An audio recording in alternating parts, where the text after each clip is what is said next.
Hello, my name is Patti Napolitano, and I'm the owner and operator of Wellness Cleveland.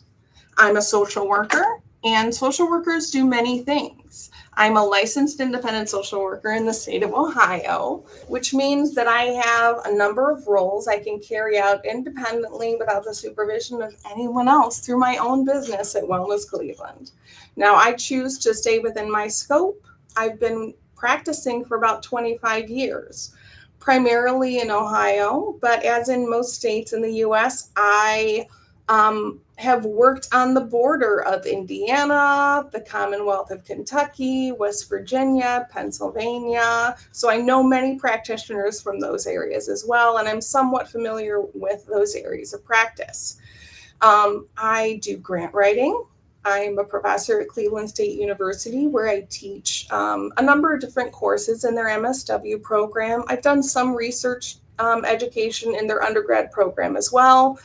I do so many things, it's very hard for me to give the time and focus to developing undergrad students. But I also have a clinical therapy practice on the west side of Cleveland, online, and at the Walton Retirement Home in Barnesville, Ohio. So if you're in any of those locations, maybe you're one of my therapy patients age 0 to 99. I work with couples, families, individuals.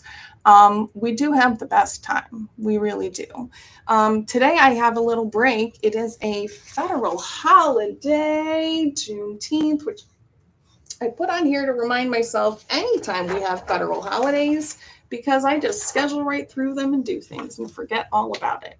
And really, I don't like missing appointments, but I really don't like having to reschedule them. Because once we've already sat down and got things on the calendar, wow, what a chore. But today we're talking about Sookie Stackhouse. I was thinking about the joy of reading and how it can be joyful when you have been doing things. Like in my graduate school experience, someone gave me great advice to stick to one topic because you just bulk all of your research reading and searching and winnowing and excluding. So you really get to know your one content area, and then you're viewing it through the lens of theory. You're viewing it through the lens of policy. You're viewing it through the lens of organizational management, statistics. There's a lot of formation for an advanced generalist social worker to have that LISW or LCSW. And I thought, I've been working with people who just don't have PTSD. They have chronic exposure to trauma and sometimes some really unpredictable symptoms. So I really wanted to work on chronic developmental trauma. And I was reading things that were giving me nightmares, even after I think I had been in the field at 15 years at this point. So my sister-in-law, who had already graduated, said, stay with it. I'm going to get books together for you. She was reading through a book series with her child at the time. And she said, my first read after grad school was the Sookie Stackhouse. And I said, what's the Sookie Stackhouse? And she said, well, the author is actually Charlaine Harris. And it's just so fun. It's the equivalent of beach reads, but it's dark and there's vampires. I think there's an HBO series coming out about it. So the first book is Dead Until Dark. So there's this whole Sookie Stackhouse series, and there's also an HBO series that goes along with it. And the HBO series is called True Blood. Maybe you know it by that. And there's this wonderful thing that happens where the human blood cannot be replicated. If you've ever seen blood drives where you're at, it's cells, it's alive. There's unique mixtures that we still didn't even know how to make it. So in this fictional world, which is fictionally now, human blood is cloned. And so all these lives are saved, and also vampires step forward and said, we're here and we've been here all along. And Sookie, this bartender, the waitress in this story, meets a vampire named Bill, who is a vampire from the area who is in the Confederate Army. Being I mean, there's so many things I love about this series. I love the way that Charlaine Harris writes her characters. She writes her people. She writes the South. She has such a beautiful way of capturing the culture of America. And I heard recently, I'm very ethnic. My family, my father is the children of immigrants, I guess, or just my family grew up in areas where there were a lot of poor performing whites. So there's lots of different ethnic people who mix. And so I'm tied to people who have many ethnic traditions that we are white enough to still have them. And I treasure, I mean, this ring is costume jewelry, but it's from someone who I treasure. And to be white is to get to have those things. It's to get to have kolaches. It's to get to make baba cookies every day. And it's to get to visit with the jewelry of a loved one and have them with me every single day.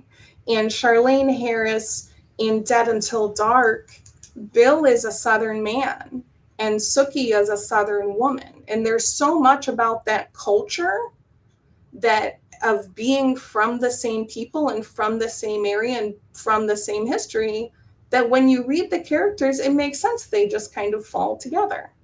And she references a relative and he says, oh, how are you related to this person? And she says, well, that's my so-and-so, so-and-so, saying to herself, he's Southern enough to follow that. And I thought, my family's Southern.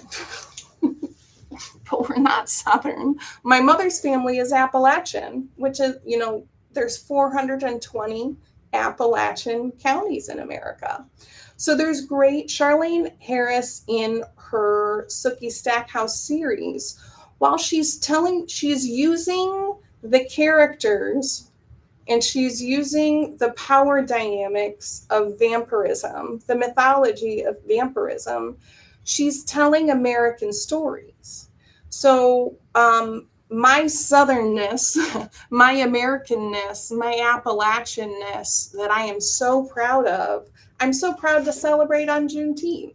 And there's a beautiful celebration of this in the Charlaine Harris groups because Sookie, being a woman of the South, has a grandmother who goes to the Daughters of the Confederate Soldier meeting. Because they treasure stories of their loved ones who were lost and fought and died bravely. And so she invites Bill, who was there at the time, to come speak to her grand's cotillion group as a firsthand account. If that is not all of my Italian uncles, that would be their first question was, did you ever fight under Mussolini? What wars were you in? What battles were you in? All the ethnic men I knew were conscripted to the Vietnam War, the Korean War, or the Second World War. And they, when they were learning their trades, were trained by the survivors of the First World War. And my family was plumbers and electricians that were white and generationally in Cleveland for 4 generations. So this is not a story or conjecture, this is true stories. My father was trained by people who were from the First World War. He was trained to put in electricity by people who fought in the Civil War.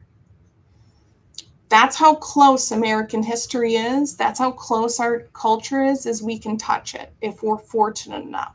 If we're fortunate enough to have survivors, we can touch it and we can celebrate and we can know these stories later together. And the first things my uncles would want to do is interview someone who is in a battle. And the battle stories that Bill tells to the people and then later to Sookie are the kind of battle stories that all of us hear anytime there is a firsthand account of a war. And so often on my social media channels, I've been working to get ready to shoot audio and video and things for film, and I'm very slow on technology. So if you look on any of my Instagram accounts or Facebook accounts, there's a lot of me like singing and being out in the woods and doing those kinds of things.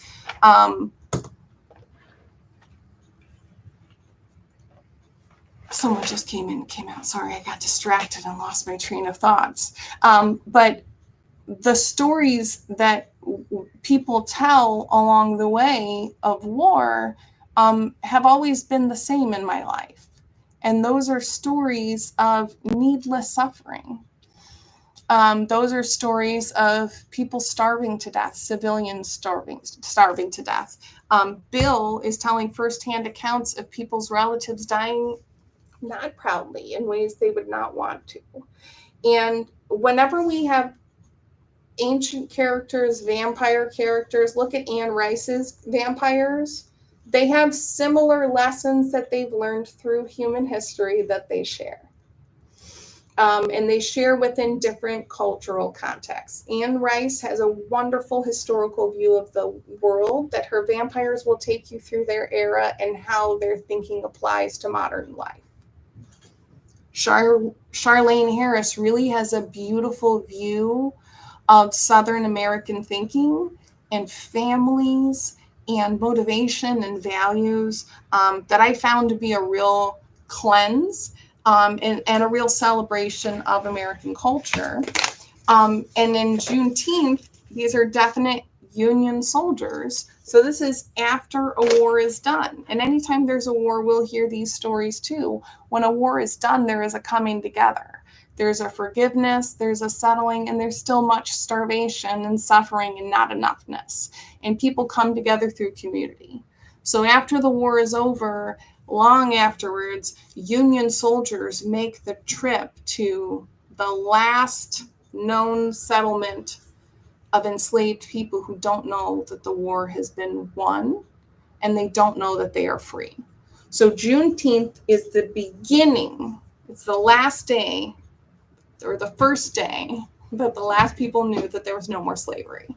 So I've not celebrated it as a federal holiday for long. That's been relatively new in American history. And many Americans don't even know about this day, or it's not one of the things that is known about wars, because we spend a lot of time on civic pride and dates and legislative process and things. But I've always worked with people who have dressed up and worn their finest on Juneteenth, because enslaved people, like there were in June 18th, 1865 in America, were not allowed to wear Sunday best. They were not allowed to own those clothes. They were not allowed to own jewelry. If they owned it or wore it, it was presumed to be stolen and they were murdered immediately.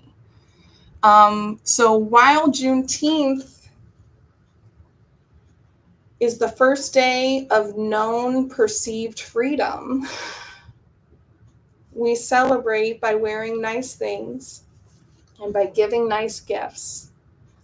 One of the ways that I like to carry that freedom with me is by extending my favorite gift that my spiritual leader, Father Mark, taught me.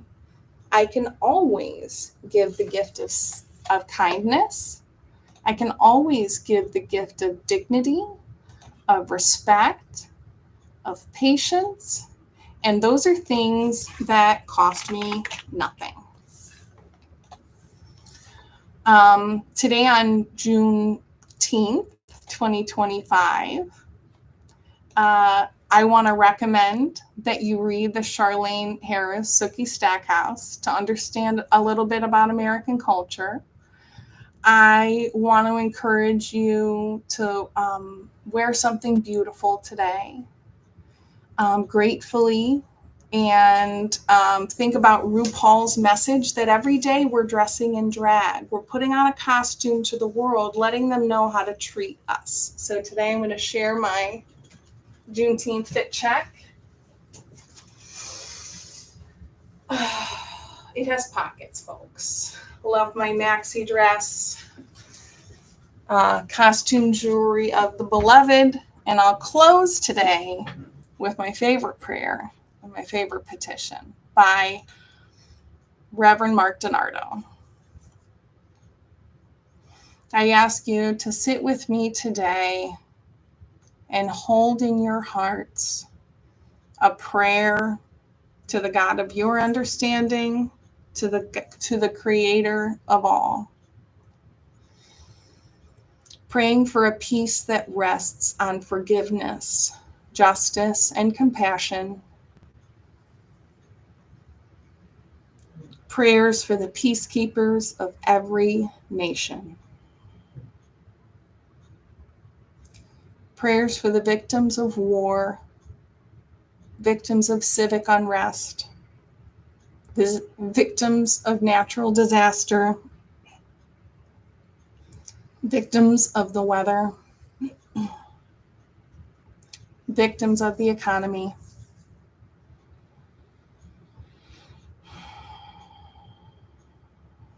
We pray for the victims of child sexual abuse, especially where clergy were involved, and for the leaders of nations, that they move beyond battlefields to conference tables.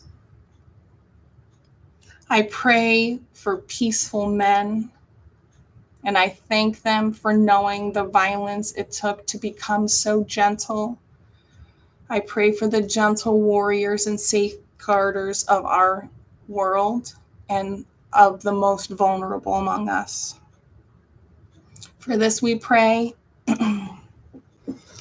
This is my song, O God of all creation, a song of peace for lands afar and mine. This is my home, the country where my heart is. Here are my hopes, my dreams, my holy shrine. But other hearts in other lands are beating with hopes and dreams as true and high as mine.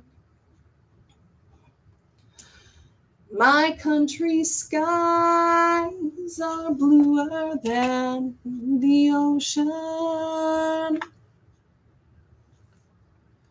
and sunlight beams on clover leaf and pine. But other lands have sunlight too, and clover, and skies are everywhere as blue as mine. Oh, hear my song, thou God of all the nations, a song of peace for their land and for mine. Happy Juneteenth, 2025, from Wellness Cleveland.